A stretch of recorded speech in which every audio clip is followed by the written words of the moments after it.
The Duelist Pack Collection tin Jaden Yuki was released back on March 23, 2008. Carrying on with Konami's interesting distribution methods, aside from receiving a few packs of Jaden Yuki 2 and 3, there was one promo card included that would help shape the new competitive climate, Elemental Hero Prisma. Prisma, in tandem with Gladiator Beast Darius, released in Phantom Darkness, and Gladiator Beast Gyzarus, released in the most recent set, Light of Destruction, would usher in the only deck capable of consistently taking down the Titan that was Dark Armed Dragon. In this series, both MBT and myself will be traversing the sands of Yu-Gi-Oh's history. Each episode will take a deep dive into Yu-Gi-Oh's past formats and unlock new strategies as new sets become available. Strap yourselves in because anything is possible. Welcome to the history of Yu-Gi-Oh!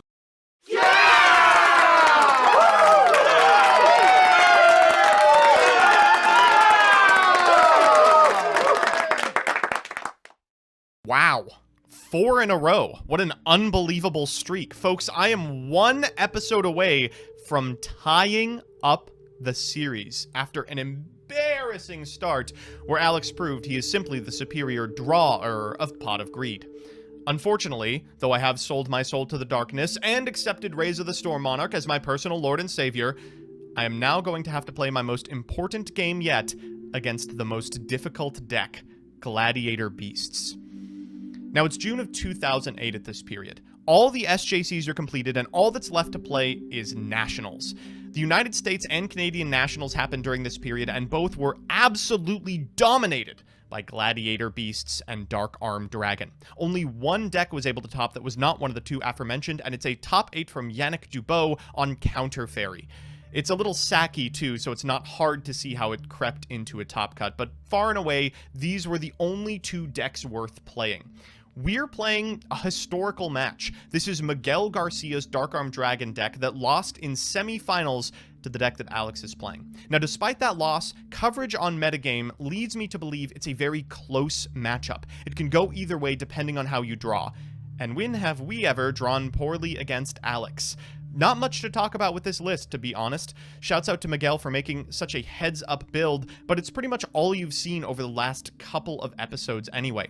1 Cyber Valley, 2 DD Crow, 3 Dark Armed Dragon, a copy of Dark Grepher, a copy of Dark Magician of Chaos, a Disc Commander, a Fearmonger, 2 Malicious, a Stratos, a Jinzo, a Morphing Jar, a Sangan, a Snipe Hunter, a Spirit Reaper, and the only suspect inclusion, Strike Ninja. Now, among Dark Armed players, you could go between 40 and 42, and this was an occasional inclusion. You can banish it off of Allure of Darkness. In a pinch, you can normal summon it to manipulate the amount of monsters in your graveyard. It's decent. We've got 2 Allure of Darkness, a Brain Control, a DDR, triple Destiny Draw, Heavy Storm, Monster Reborn, Premature Burial, double Reinforcement of the Army, Bottomless Trap Hole, Crush Card Virus, Mind Crush, Mirror Force, double Phoenix Wing Wind Blast, double Solemn Judgment, Torrential Tribute, and Trap Dust Shoot. Now, you may be wondering why we're playing some of these really suspect cards. Mind Crush can hit cards that have been added off of Gladiator Proving Grounds. Phoenix Wing Wind Blast can be chained to the effect of Gyzarus to put it on top of your opponent's extra deck, minusing them to infinity, and Solemn Judgment negates its summon entirely. Functionally, every piece of removal in this deck has one target in mind: Gladiator Beast Gyzarus. In the side, we've got 2 Cypher Soldier, for reasons you saw in the last episode, Exiled Force, a second Jinzo, 2 Legendary Jujitsu Master, Mobius, Reza. These are just for Monarch players. You want to be able to contest them. You've got a Treeborn. You've got double Vanity's Fiend, which may come in depending on what Alex is playing. You've got a Mystical Space Typhoon, a Soul Exchange, a Bottomless Trap Hole, and a Threatening Roar. Now, I am not confident about this one. I don't want to talk about it. I don't want to talk about it. I don't want to talk about it. I know everyone in the comments of the last video is going to be, Cimo, you should have Solemn Judgmented the Snipe Hunter, and then you wouldn't have been in this position. Yeah, well, Joseph also needed to have Snipe Hunter, Dark Armed Dragon to actually crack that board, and the fact that he had it, you know, I don't feel too bad about it. But unfortunately, the darkness seems to be consuming him and doing quite well for him, and so here we are once again in the loser circle. But This may be our opportunity to finally crack Joseph's win streak, and God, I hope so, because the shirt of shame is starting to smell real rank right now, but we are going to have the opportunity to play Chris Bowling's first place Gladiator Beast list. This was a time where you were either playing Gladiator Beast or you're playing Dark Arm Dragon, and there really was nothing in between. The format kind of crystallized just down to these two decks. There were a few other decks on the ancillary fringes of playability, but never really consistently saw that much success,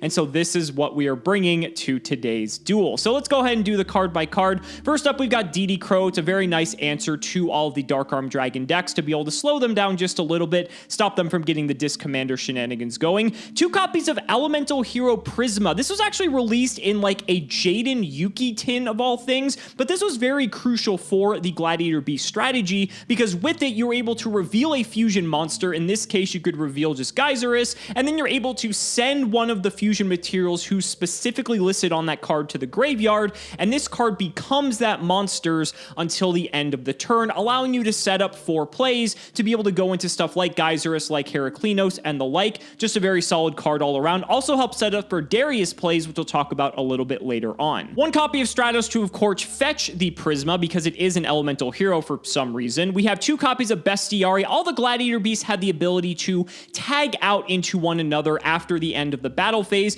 making them all tutorable into one another, which is one of the reasons why this deck was so strong, and then they all get an effect if they are tagged into as a result of that. So Bestiari's effect is to pop a spell or trap on the field. Darius's effect is to actually resurrect a Gladiator Beast. This one came out in Phantom Darkness and really helped bolster the strategy. Hoplomys actually just gets a really large defense up to 2400, which could matter. I mean, it is relevant and could then just tag out as a result. Laquari goes up to 2100 attack, which is quite sizable, but also necessary to go into Gladiator Beast Heraclinos, the Walking Solemn Judgment. Murmillo can pop a monster, and Secutor can actually summon 2 Gladiator Beasts off of its effect, which is very significant for being able to go into plays like Gyzarus. Then for the non-Glads, we've got a Morphing Jar, a Sangan, and a Spirit Reaper. We also have 3 copies of Test Tiger. While this isn't a Gladiator Beast monster, it may as well be because you can special summon it if you control a Gladiator Beast monster, and effectively use the Test Tiger to make the Gladiator Beast monster tag out, so that way you can start getting the effects rolling a lot quicker. Test Tiger was a very crucial part of this deck, and obviously is why we're playing 3 of it. For the spells, 2 Book of Moon, one of the best disruptors in the game. There's very few ways to actually interact with this. 1 Gladiator Proving Ground. This still boggles my mind that this was during a time where they had a unconditional reinforcement of the army for this archetype, and most decks were opting to play like 1 or 2 of this. I don't know why you wouldn't max out on this. I guess arguably the entire archetype searches itself, but you can at least pick the one you want to start with. That seems pretty good to me. Heavy Storm, Monster Reborn, Mystical Space Typhoon, Premature Burial, Reinforcement of the army to get to the Stratos or the Prismas, and then 1 copy of Smashing Ground. For the traps, 2 Bottomless, 1 Crush card. Crush card is in here because we are playing Sangan Reaper. I guess DD Crow works as well, and so having a few targets for this, it's Crush card. Like, this card wins games by itself. Mind Crush, Mirror Force, triple Solemn Judgment, 1 Torrential Tribute, Trap Dust Shoot, and 1 Waboku. Waboku's especially good in Gladiator Beast because by making it so that the monsters can't be destroyed by battle, they will guarantee survive till the end of the battle phase, which with then they can tag out, and you can go into whichever one you wish. For the extra deck, we have 3 copies of Gyzarus. This is one of the cards that really brought this deck all together. Gyzarus is insane. It does require specifically Bestiari and any other Gladiator Beast monster, but you actually don't need polymerization. You contact fuse into this by shuffling the monsters back into your deck, and when it's special summon, you can target up to 2 cards on the field and destroy them, so that is just a huge bomb of an effect, and at the end of the battle phase, you can tag them out to special summon 2 more Gladiator Beasts. Just an all-around powerhouse of a card. Light of Destruction brought this to the forefront and is one of the reasons why Gladiator Beast was so strong. We also have 2 copies of Gladiator Beast Heraclinos. This is basically just a Walking Solemn Judgment. It does require 3 Gladiator Beasts, and 1 has to be Laquari specifically, but during either player's turn, when a spell or trap card is activated, discard a card, negate the activation, and destroy it, and it has to be face up for that effect to resolve. Not a once per turn, so you can just basically get a lock on the game if this gets out. 1 Reaper on the Nightmare and 1 Sandwich. I honestly do not know why these are in here, but they were for some reason. For the side deck, we have a 3rd DD Crow, 2 Legendary Jujutsu Master, 1 copy of Brain Control, 2 copies of Cold Wave, a Mind Control being very good in a lot of different instances, 2 My Body as a shield to be able to protect our monsters from being destroyed by something like Dark Arm Dragon. That could actually be very relevant. Nobleman of Cross toss out to deal with any set threats. We have Bottomless Trap Hole, Dust Tornado, Light Imprisoning Mirror for the Light Sworn decks, a Mask of Restrict for the Monarch decks, and one Pulling the Rug for what looks like to be the Monarch strategy as well. This is going to be an interesting one. Joseph is on quite the hot streak, but if there's a deck to end it, I'm confident that this one can do it. Ladies and gentlemen, it's time to duel.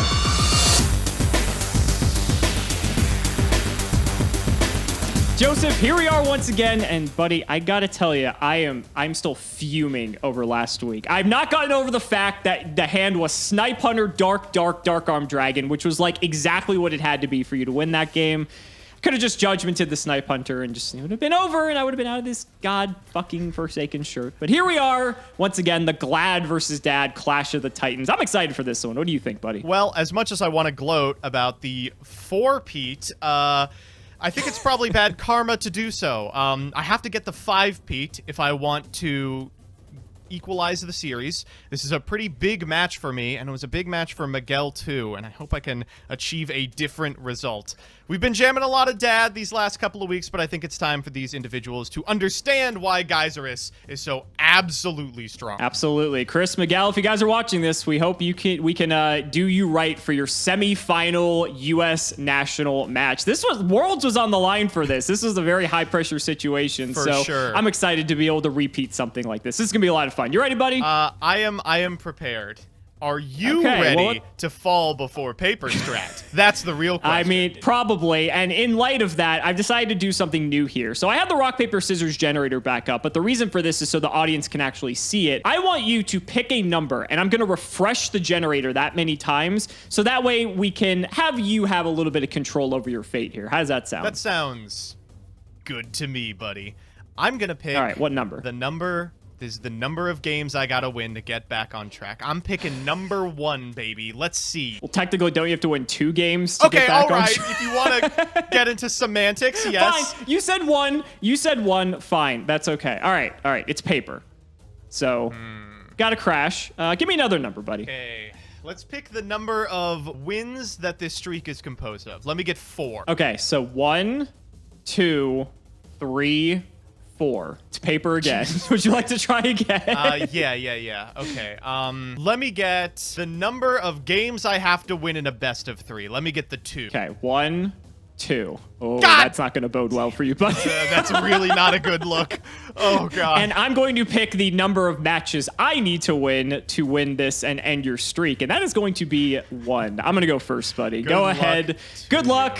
Shout out our patron. It's Connor McCormick. Thank you so much for the support. And let's go ahead and try to make something happen here. I will draw for turn. Wow, this one is a big honkin' thinker for me. So one thing that really stood out to me about the decks in this episode is that they just look so much like decks that we play now, in that they're so proactive. They can go so big, so quick off of so few resources. And back then, if you had space in your deck because you had such a streamlined combo, you filled it up with trap cards. So despite the fact that I think these are going to be fast games, I think you're probably looking at a hand of a couple of reactive cards and thinking, how do I play these the most effective? Yeah, that's one way to put it. That's definitely one way to put it. This is also, with the exception of the FTKs that we played, one of the first times the decks are really hard to play in Yu-Gi-Oh!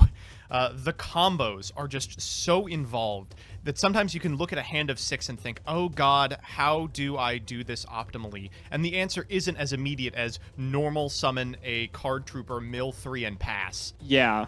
Some diverging lines for sure. Okay, I think this is probably how I'm going to play this. I'm going to start off with a normal summon of Elemental Hero Prisma. God, I'm so happy we get to show this off. So, you may think that Stratos was the only good elemental hero for a decade, and you're right, but Prisma is a close second. Lets you reveal a fusion, bin a fusion material, and then it counts as that material. Correct. So I'm going to go ahead and reveal a Gyzarus so I can bin a Bestiari. So I think with the exception of Heraklinos, every Gladiator Beast fusion names one Gladiator Beast that has to be used as material. Gyzarus is his Bestiari, and binning it is great because you've got so many ways to get it back. Correct. I'm just going to set one and pass it over to you, buddy. Go ahead. That's a thinker. I'll draw for turn. Anything in stand. You're good. All right. I have some plays. I think I have to be a little greedy here, unfortunately. I'm going to set 1, 2. Then I'm going to activate... All right. I'm going to set 1 more. Then I'm going to activate Allure of Darkness. Sure. Whoa, this sucks. Oh, this is so difficult. I'm going to be banishing Strike Ninja from my hand. That's tough. That's one of your favorite cards. Yeah, buddy. It is. All right, I'm going to set one more, and you're good to go. Wow. Just going for Listen, it, if huh? you have Heavy Storm, you have Heavy Storm. What are you going to do? Pop 2 of my cards using some sort of fusion monster? I'd like to see you try. Yeah, that's such a, crazy outcome I could do. I'm going to space this one in the end phase. You can go to hell, buddy. You spaced that one? Are you kidding me? Oh, my God. Son of a bitch. I'll draw. It's not going to matter because I had the Heavy Storm anyway. So I figured. I'm going to go ahead and activate Phoenix Wing Wind Blast here, targeting your Prism. Sure. I'm going to send a Disc Commander to the graveyard, and then my other card is another Phoenix Wing Wind Blast.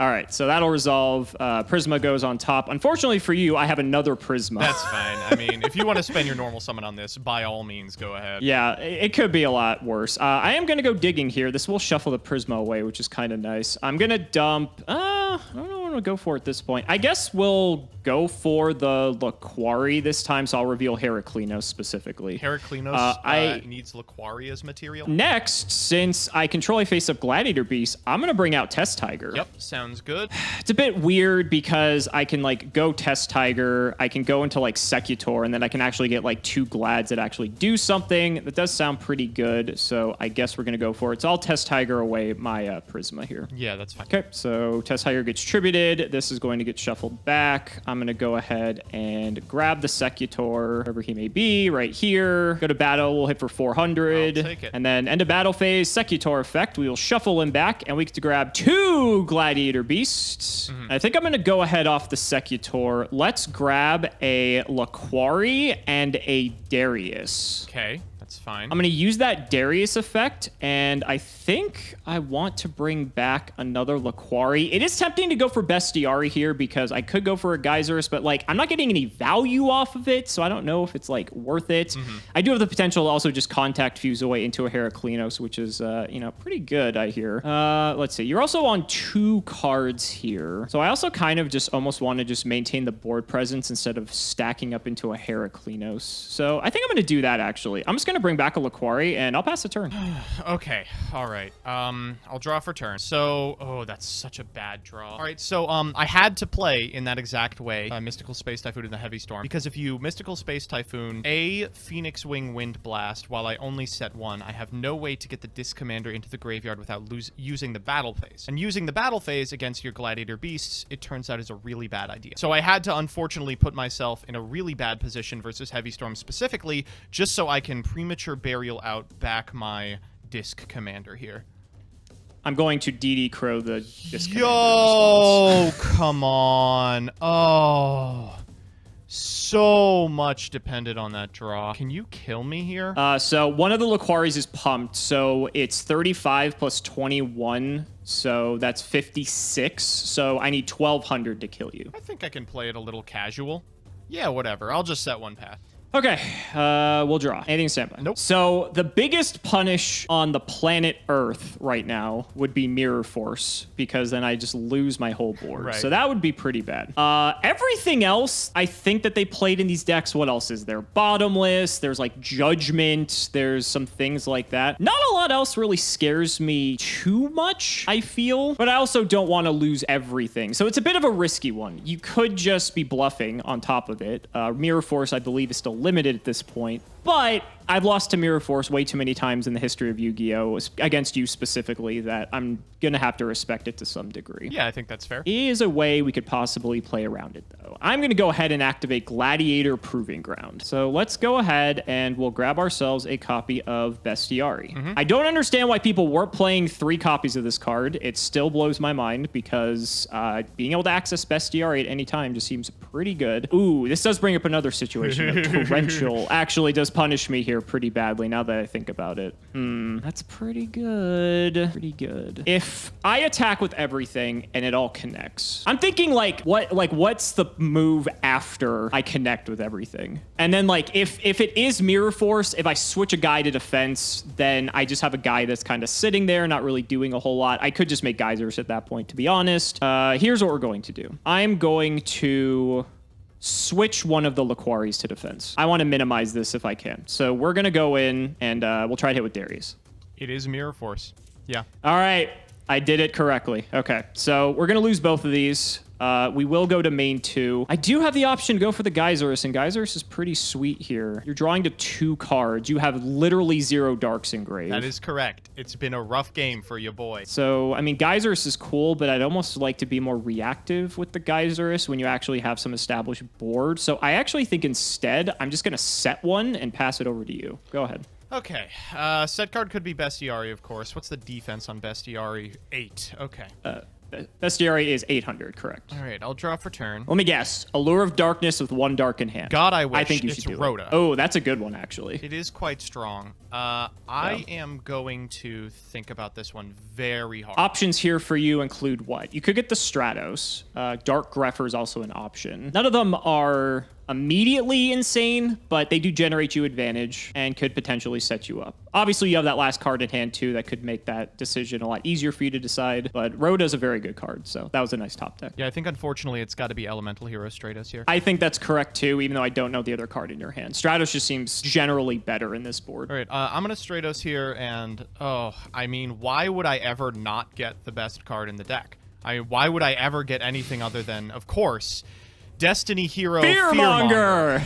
The card that I just love so much. It's just so good. D-draw? Okay. Oh, God. Could you imagine? The Laquari in defense is an easy hit. Means I get to eat a Gladiator Beast, which I don't get a lot of opportunities to do. If your set card is Bestiari, you don't actually have a clean out to the Stratos because Bestiari doesn't have the amount of attack necessary to do it. If you have another Gladiator Beast, then the hit... This Laquari is at 18, right? Correct. It's 18. So if you have another Gladiator Beast, then I try and hit the set card thinking it's a Bestiari because then you can't readily make a Gyzarus. And if that happens, you don't have a clean out to the Stratos without crashing the Laquari, and then I can maybe equalize over the course of the next couple of turns with like a fucking Fearmonger or something.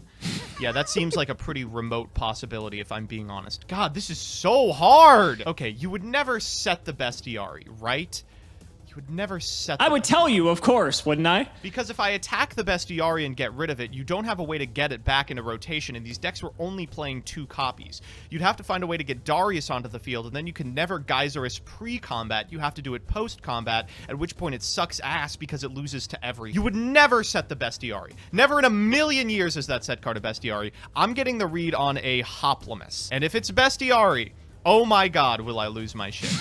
If it's Hoplomys, you can normal the Bestiari, contact out to Gyzarus, and eat my Elemental Hero Stratos, which is a disaster. So I might have to play as if it is Bestiari. I love the mental gymnastics I'm making you jump through here with a lone set card. No matter what it is, a Bestiari is the fewest good outcomes for you, right?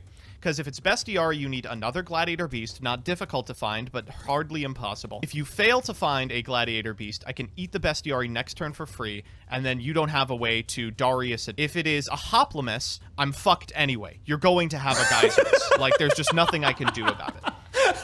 Because you can contact fuse with the Bestiari in hand. So I think I have all roads lead to you getting fucked anyway, so pick your poison. Yeah, and if I leave the Laquari on field, I'm dead to the same thing, which is a top-decked Gladiator Beast, because you will crash with the Laquari and then use the Gladiator Beast to tag it as something like a Secutor. So we're going to go into the Laquari here. Sure. Okay. I'm glad it took you 4 minutes to decide that Laquari was the choice. Can you imagine this is the face of someone who went 404 at the YCS? All right, good luck to you, buddy. All right, we'll go ahead and draw. You got anything? So I know you have the stupid-ass Fearmonger in hand with no targets I do. in your graveyard. Yeah, that is correct. God, I think we just breezed over it, but what the fuck? You had the DD Crow? Are you kidding me? Disastrous. That's fair after the last time you DD Crow'd my shit for 2 games in a row. That's more than fair. You are right, yeah. I did have the Bestiari in hand, so you did make the correct read here. Okay. And I'm going to contact Fuse because you can contact Fuse with face-down cards, so you're actually never going to know what this is. I think you have to confirm it's a Gladiator Beast, right? Well, it is a Gladiator Beast, but I don't have to tell you that. You can contact Fuse with face-down monsters. I know that. I thought I got to know if it was a named monster. Well, yes, it's a Gladiator Beast, yes. It ends up not mattering. It's going back to the deck. Yeah, so it's fine. All right, so we'll bring out the boy. We'll trigger the boy. Sure. We'll pop the Stratos.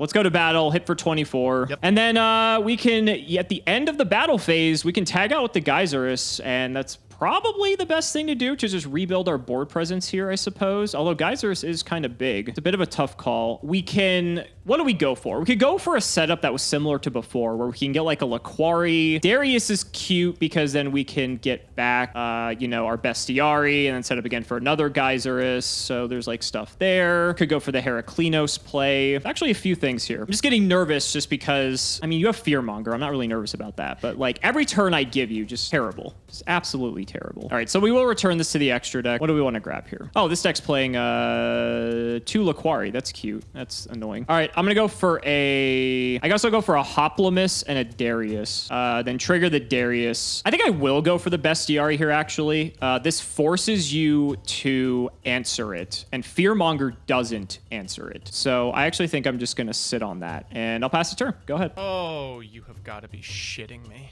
I drew an out. Did you? Maybe.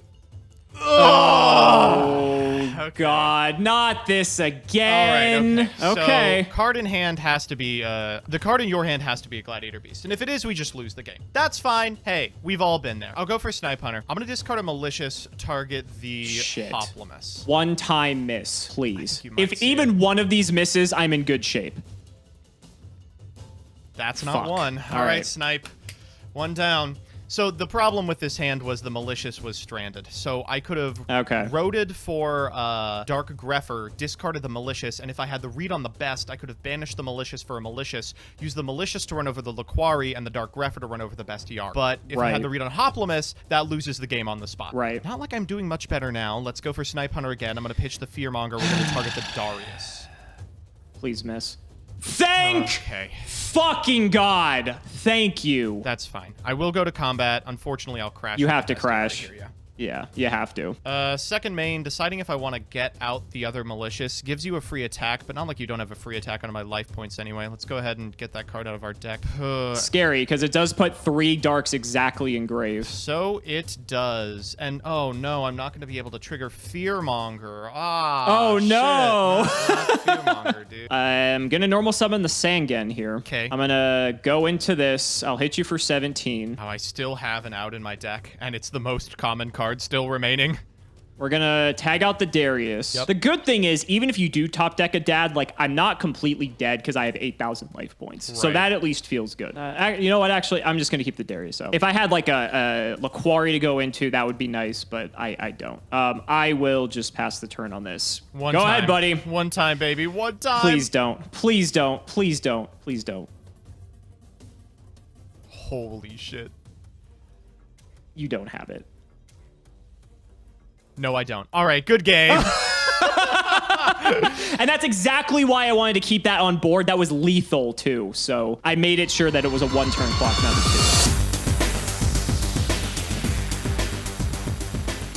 2. God dang it. I feel like I had your number the entire time, and yet I spent the whole game just flailing. God. I will tell you, the set monster was a Hoplomys, just so you can feel assured in your decision. The other punish for me was if it was a Myrmillo or a Secutor, but that was never going to happen. God, I'm so mad. Oh, well, at the end of the day, that was a hand where you opened MST Heavy Storm, you know, Solemn my Reborn spell for the Disc Commander, or rather, DD Crow my Disc Commander. DD Crow. What are the chances that it happens again? I don't know. Beats me. Why don't we go ahead and find out? Why don't we? All right, good luck to you, buddy. You as well. Let's see what you got. Oh, no. Not the hand I was looking for. We're going to begin with an Allure of Darkness. That seems like a pretty good start, though. The idea is, if we Allure of Darkness, the hand might get better. Unfortunately, in practice, I am going to banish a Spirit Reaper. Okay. And guess what's happening next, buckaroo? 1, 2, 3. I have literally no fear of Heavy Storm. Like, no fear whatsoever. Go ahead. I'm going to channel the anime protagonist powers and will to the top of my deck. No. Heavy Storm. No. It was not Heavy Storm. You can sleep. You can sleep. You're fine. All right. Got an interesting one. Sets 3 pass. Last time you did this, the sets were double Wind Blast Torrential. Okay. I'm going to normal summon Gladiator Beast Hoplomys. That's fine. I will go to battle. I Oh, will I get attack with Hoplimus. Yeah, I'll take my 7. Yeah, and then effect to tag out. Probably making sense where this is going now. I'm going to bring out a Bestiari. Let's take out one of your back row. I will target that one. I'll chain it. Okay, sure. So he will get banished. And happy about this. That's one Bestiari down. I just got to get rid of the other one, and I win the entire match. And I'll set a couple and pass over. I see you too have no fear of Heavy Storm. All right, I'll draw for turn, and that is, wow, not what I wanted to see. All right, let's normal summon a Dark Graph. That's, yeah, that's fine. All right, let's go for the effect. Buddy, you're not prepared for this. From my hand to the graveyard, I send Destiny Hero Fearmonger.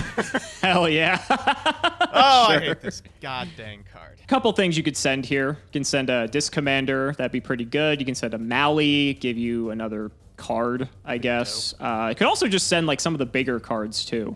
The big so I'm curious to see what you're going to go with here. All right, I'm going to go for the Disc Commander. Okay, I think that's the discipline move. All right, I'll Premature Burial. And I will DD Crow once again. Figured. All right, well, you know, we tried. But what if I get my Fearmonger back? I'll attack. Well, I don't know what good that would do considering the Disc Commander's banished, but I'll take the 17. Yeah. Go ahead. All right, we'll draw. All right, let's go ahead and normal summon Prisma. And with priority, I will use the effect, unless you have a response here. I have a response to Pariah. So you're all good? Yeah, effect's fine. I'll chain Bottomless here. So Laquari gets dumped, and then Prisma will get banished. Sure. Then I will Monster Reborn targeting Laquari. Oh, I see. I guess I am going to Judgment here. And I will Judgment your Judgment. You probably had a Judgment. All right, so Laquari returns. We'll go to battle. I'll hit over your Greffer for 100. Yep. Then we'll end a battle phase, tag out. It's 2 Darks engraved. You've got 1 card in hand. No cards on field. Yeah, so Darius ain't doing much. I guess we'll just go for the Hoplimus. And then I'll pass it over. Go ahead, buddy. Hoplimus is a big, beefy boy. He is. 2,400 defense. Actually can withstand quite a bit in this format. All right, I am going to pass it back. All right, I will draw. I feel pretty good about that. All right, I'm going to normal summon Murmillo. Haven't seen this boy yet. We've all been here. Yep. We have all been here, and honestly, on an empty board, I'll take it. Swing for 1,500 total. Yep. We'll trigger their effects. Let's go ahead and grab a Laquari, and I'll actually bring the Hoplimus back out too. This is off the Murmillo, right? Correct. Yeah. So to be specific, the Hoplimus will grab Laquari, and then the Murmillo will grab the Hoplimus. Yep. They both have their extra stats, and I think I'll just pass on that. Go ahead. Wow, that is miserable. I'm gonna set one. Yeah, I'm gonna pass here. So I'll draw. Anything in standby. Nope. Laquari has you dead right now, so that would need to be something exactly to deal with Laquari, which I think the only cards that you're playing that do so are Windblast, Mirror Force, I think, and I kind of am okay with that, play into other stuff, but I think I just have to go for it and make you respond here. So what do you got? Windblast. Yeah, that doesn't feel good at all. I'm gonna pitch Dad. Oh, that DD Crow was horrifying. Targeting wow, and it got the 3rd dark out too. Here. Yep. All right, so he's back on top. That's a relief. It's not a relief entirely because you still have 3 Darks engraved. So if you have another Dad, that's pretty bad. I'll go to main 2. I'll just set one, pass it over. Oh, you're kidding me. I will activate... Don't do it. I'm going to activate Monster Reborn targeting Dark Greffer. Wow. Sure. That's fine. I'm going to activate the effect of Dark Greffer. I'm going to pitch Demock. I'm going to send Mally to grave. Okay. Banish Mally. Wall up. To summon Mally. Oh, God. The Demock was the turn after. I could have Phoenix Winged the Demock, untapped, summoned Dad, reborn the Demock, and then gone off. But one too late. That would have been sick. Just goes to show how much the DD Crow impacted the outcome of this game, and that is going to do it. Wow. Yep, we got the Bestiari in hand since turn 1. Gyzarus comes down, pops both your guys, and 2,400 is going to do it. Wow, good games, buddy. That was You know, this is how I felt a couple episodes ago when you DD crowed me at a very crucial point in time. I think this is karma for sure. Those did not feel close. Yeah, holy guacamole. I guess DD Crow showed up in both of them. I can't believe people weren't playing 3 of this card. I guess maybe it's not very good against exactly your deck. Oh, you had DD Crow Crush card. Wow. And you didn't go for I it. actually... So I had the opportunity to Monster Reborn the DD Crow and Crush card you, but I figured it was actually more advantageous because since all you had left was 1 set at that point and I had a Judgment, I figured it was better to progress my game state than to Crush card you because then I would have just been left with only a Bestiary in hand and I don't think anything else. Where this way, Judgment was able to negate your Judgment, Bestiary was able to, Laquari was able to clear the Greffer, then I could tag out, start getting some things going. I had the Bestiary in hand, so I went for Hoplomist. So if you committed, I could have normal the Bestiary, gone for Gyzarus, and kind of blown you out that way. So that was the thinking. Crush card's nuts. I mean, don't get me wrong. And you did actually have the dad in hand, so that could have mattered. But I just figured it was better to be proactive than to be reactive in that situation. And so, you know, it's one of the few dark targets I actually have that actually works with Crush cards. So it is what it is. Game 1 did not feel like I ever really had an opportunity to do anything there. Game 2 was just I feel like the entire match was just decided by DD Crow. It was Fearmonger and Greffer rotting in the grave with the Disc Commander banished. If that had drawn cards, I would have been able to enable Dad. If I had an extra Dark Engrave, Dad would have been online. And instead, I just kind of looked at you. And any battle phase that Gladiator Beast gets, they can just go all the way off if they so desire, which you did desire. And think, just with your draws off of Disc Commander, you would have gotten something to the effect of like Windblast Monster Reborn 2 turns earlier. So then like when you had the DMOC, you could have pitched Windblast for the DMOC, then Monster Reborn the DMOC at that, or even Disc Commander, I guess you could have done at that point again. But yeah, your options were much more plentiful at that DD Crow. And DD Crow also getting rid of the Disc Commander was your 3rd dark as well for the dad. So you could have dropped the dad down at a point where I wasn't actually prepared to deal with it if you had the dark count there. I don't think I had bottomless set when you could have dropped it at that point. So yeah, I mean, it goes to show that DD Crow was just an absolute house against these decks at times. And this deck was actually main decking 2 Crow, and it's side decked into a 3rd. That's hilarious. So did you board into the 3rd copy? I did board into the 3rd copy, yes. So I wanted to have the maximum chance to see it. Well, you have a lot of ways to dump the Disc Commander to your grave with like Greffer and everything. So I figured it makes sense. I was also sideboarding into, this is a classic Gladiator Beast staple, Cold Wave. Jesus Christ. Yeah, this was just a card that read, okay, this turn you actually do get to, I was boarding into the anti-Cold Wave card, which was Threatening Roar. That's a good one. That's a good one. Yep, it does counter the Cold Wave. And I figure if you do something like you did the first game, like set a bunch, I can Cold Wave you and then start getting the Gladiator Beast shenanigans going. If I can establish a Gyzarus under Cold Wave, I think that's just a blowout at that point, which is why Glads were able to actually play Cold Wave. And why Cold Wave didn't really see play like up until this point in the history of Yu-Gi-Oh, right? There wasn't really a deck that could fully take advantage of how good this card is, but Gladiator Beast is one of them, and you're going to probably see quickly, ladies and gentlemen, why Cold Wave got banned. Yeah, does not stick around for much longer, I believe, but I suppose we will see on future episodes, and you will see me once again adorning the Shirt of Shame after a month reprieve. I'm going to put that sucker back on. Of course it had to be Gyzarus that ended it. Just like it ended our Yu-Gi-Oh careers back in 2008, right? Yup. So guys, that's going to wrap it up for this episode of the history of Yu-Gi-Oh. Don't you worry though, just because we did Gladiator Beast and Dark Arm Dragon this time doesn't mean it's the last time, because Dark Arm Dragon's here to stay for a while, so are Gladiator Beast, but some new decks are also on the horizon as well, so maybe the wheel's going to make a comeback. We'll have some more deck diversity. Who knows? Maybe Lightsworn's going to come into the fray. We'll just have to see what happens. But we do have to shout out our patrons as always, so big shouts to Shadow1317, Show Tagonist, Sean Alling Jr., Cameron Smith, Joshua Schlee, and Gayoko, Tim00x3, Eka Ironfang, Pony Stark, Ian Musa, Michael Dente, Dan the Man Hoban, Part 2, Synchro Guy, Mystic Walk, Sylvia Wilds, Indiana Taisho, Draconic, Daluop, Dragon Lord, Jarvis Martin, Logan Thomas, Peter Gregory, Thomas Nelson, Jordan Coons, Calvin, Iron Bladesman, Pure Ace, Jesse Wood, True Nerdgasm, Cole T, Benjamin Fuller, Brother Paul, Chris Hood, Lumpy, Nehru Celeste, Shane Reese, We Don't Read Our Cards, that's still true, David Liu, Rockley325, Lane Rogers, Zachary Whithelder, Brett Havey, Isidon, Gren Maju and Salad, Sky Rose, Dylan Hunter, Garthox DOW, John Two Base, Apathy Astro, Brody Eastwood, Dace Allen, and Flannel Daddy. Thank you all so much for watching the video, and we will see you next time.